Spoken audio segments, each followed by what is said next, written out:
ابو حنیفہ کی سیرت پر بھی ایک دو باتیں میں ضروری سمجھتا ہوں، ان کی جن کی ہم تقلید کرتے ہیں ان پر بھی کچھ نہ کچھ گفتگو کی جائے۔ سیدنا حضرت امام اعظم ابو حنیفہ رضی اللہ تعالیٰ عنہ، آپ سرکار کو اللہ تبارک و تعالیٰ نے بہت بلند عظیم مرتبہ عطا فرمایا ہے، اور اگر آپ کی ہسٹری کو اٹھا کر دیکھا جائے، سیدنا حضرت امام اعظم ابو حنیفہ رضی اللہ تعالیٰ عنہ یہ وہ عظیم ہستی ہیں جنہوں نے 50 سے زائد صحابہ کرام کی زیارت کی ہے۔ آپ کو تابعی کا لقب حاصل ہے۔ اس کے علاوہ بھی حضور علیہ السلام کے فرامین موجود ہیں۔ حضور علیہ السلام نے کسی کے خواب کے اندر حضور نے ارشاد فرمایا جو چاہتا ہے کہ اسے میری زیارت حاصل ہو، فرمایا وہ ابو حنیفہ سے محبت کرے۔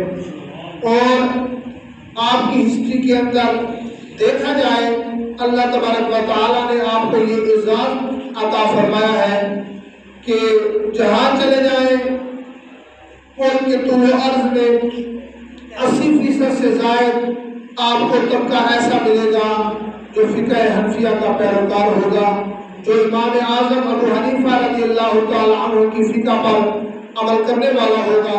سیدنا حضرت امام اعظم ابو حنیفہ رضی اللہ تعالیٰ عنہ صرف عالم دین نہیں تھے، صرف صوفی نہیں تھے، اللہ تبارک و تعالیٰ نے بہت آپ کو مال بھی عطا فرمایا تھا، تاجر بھی تھے، مالدار بھی تھے، اور اللہ کی بارگاہ میں علم دین پڑھنے والے بھی تھے، علم دین پڑھانے والے بھی تھے، اور عبادت میں اللہ تبارک و تعالیٰ نے آپ کو ایسا مرتبہ عطا فرمایا کہ پڑوسی جو آپ کے ہمسائے گان تھے وہ کہتے ہیں کہ آپ کے وصال کے بعد ہمیں پتہ چلا کہ یہ تو امام صاحب رات کو کھڑے ہو کر اللہ کی بارگاہ میں عبادت کیا کرتے تھے، ہمیں تو یہ معلوم تھا کہ گھر کے اندر کوئی درخت ہے یا کوئی ستون ہے جو یہاں کھڑا ہوا ہے، جو صبح تو ہمیں نظر نہیں آتا تھا لیکن رات کو ہمیں نظر آتا تھا۔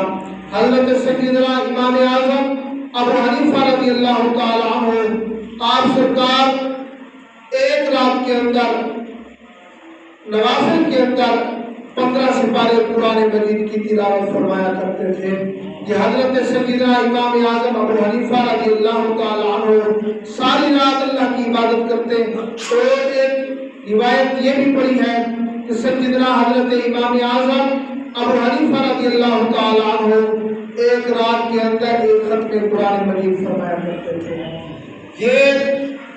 اگر یہ جو 15ویں صدی چل رہی ہے اس حساب سے دیکھیں تو 4 عظیم ہستیاں ایسی ہیں جو ایک رات کے اندر ختم کلام مجید فرمایا کرتی تھی۔ پہلی ہستی سیدنا حضرت عثمان غنی ذوالنورین رضی اللہ تعالیٰ عنہ، اللہ نے آپ کو یہ مقام اور مرتبہ عطا فرمایا کہ ایک رات کے اندر ایک ختم کلام مجید فرمایا کرتے تھے۔ اور دوسری ہستی میرے نبی علیہ السلام کے غلام حضرت ابو ذر غفاری رضی اللہ تعالیٰ عنہ کے متعلق آتا ہے کہ آپ بھی ایک رات کے اندر ایک ختم کلام مجید فرمایا کرتے تھے۔ تیسری ہستی حضرت ابو موسیٰ اشعری رضی اللہ تعالیٰ عنہ، میرے نبی علیہ السلام کے یہ بھی غلام وہ ہیں جو ایک رات کے اندر ایک ختم کلام مجید فرمایا کرتے تھے۔ چوتھی ہستی وہ میرے اور آپ کے امام ہیں جن کی ہم تقلید کرتے ہیں، جن کے ہم پیروکار ہیں، جن کے بتائے ہوئے طریقے کے ساتھ آج ہم نماز ادا کرتے ہیں۔ ایسے سمجھے ہم فقہ حنفی پر جو عمل کرتے ہیں یہ حضرت امام اعظم ابو حنیفہ رضی اللہ تعالیٰ عنہ نے جو ہمیں عطا فرمائی ہے۔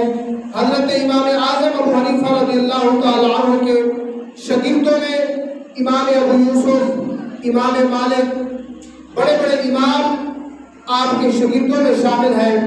ان میں ایک کی بات سناتا ہوں، بات کو ختم کرتے ہیں۔ امام مالک رضی اللہ تعالیٰ عنہ، آپ تھوڑی سی عمر میں، چھوٹی سی عمر تھی کہ والد دنیا سے چلے گئے۔